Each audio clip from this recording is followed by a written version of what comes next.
नमस्कार विद्यार्थियों, जैसा कि आप सभी का 2 तारीख को भौतिक विज्ञान का पेपर होने जा रहा है और मैं आज आपको इस वीडियो में पूरा भौतिक विज्ञान का 19 प्रश्न आते हैं तो 19 के 19 प्रश्न बताऊंगा। और देख सकते हैं यह आपका पेपर 75 नंबर का पेपर आएगा और यह 3 घंटे का रहेगा। और जो आपका यह पेपर होने जा रहा है भौतिक विज्ञान का, यह पूरा पेपर मैं लेकर आ गया हूँ इस वीडियो में। देखिए, सबसे पहला प्रश्न देखते हैं। सबसे पहला प्रश्न इसमें पूछा गया है सही उत्तर।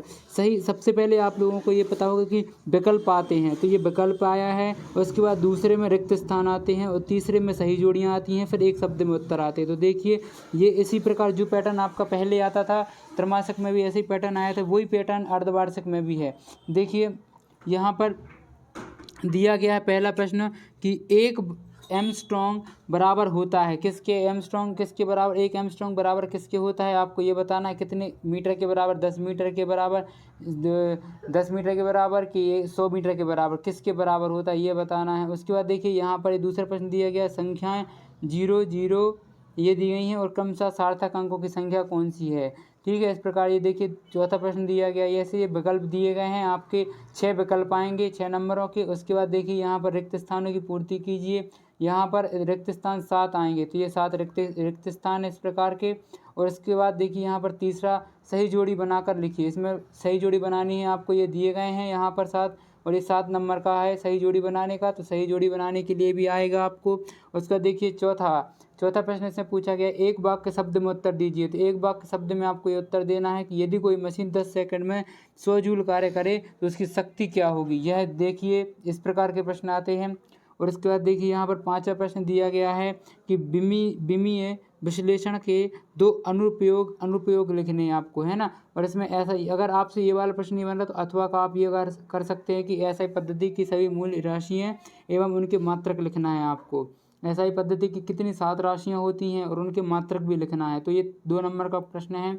उसका 6वां प्रश्न देखिए, 6वां प्रश्न पूछा गया है एकांक सदस्य किसे कहते हैं। एकांक सदस्य क्या कहलाता है, आपको ये लिखना है इसमें। और XYZ अक्षों के अनुदश एकांक सदस्य लिखिए और कोणीय वेग का परिभाषित भी करना है। ये 2 नंबर का प्रश्न है।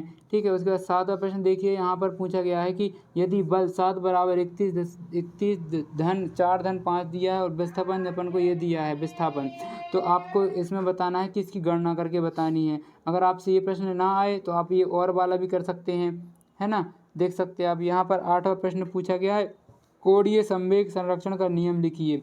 तो आपको ये नियम लिख देना है, जो भी नियम होता है ना कोणीय संवेग का। और देखिए, यहाँ पर दिया गया है गुरुत्वाकर्षण का सार्वत्रिक नियम लिखिए। इसमें आपको सार्वत्रिक नियम लिखना है। और इसके बाद देखिए, यहाँ 10वां प्रश्न पूछा गया है प्रत्यास्थता से संबंधित हुक का नियम। ये हुक का नियम तो बहुत अति महत्वपूर्ण है, ये आते ही हर साल आता है, इस बार भी आया है। देखिए, उसके बाद देखिए रेखीय प्रसार लिखना, रेखीय प्रसार भी महत्वपूर्ण है। और ये आवर्त गति किसी ये तो बहुत सरल है। आवर्त गति 2 नंबर का, ये तो सभी से बन जाएगा।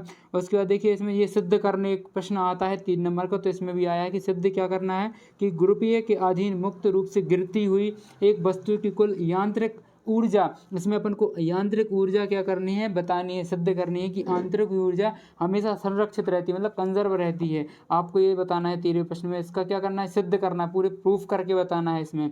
उसके बाद देखिए 14वां प्रश्न है, 14वां प्रश्न भी 3 नंबर का है। जो 3 नंबर के तो थोड़ा सा वो विवरण में लिख के आना है आपको, है ना। बल युग्म किसे कहते हैं, बल युग्म के अघूर्ण का सूत्र वियुक्त, इसमें भी प्रूफ करना आपको, जो सिद्ध करना है थ्योरम इसकी बल युग्म घूर्णन की क्या होती है ना, वो आपको इसमें लिखनी है। 3 नंबर का प्रश्न है। उसके बाद 15वां प्रश्न देखिए, तूफान में टीन की छत उड़ जाती है क्यों। तूफान में टीन की छत क्यों उड़ जाती है, इसको आपको बताना है क्यों उड़ जाती है।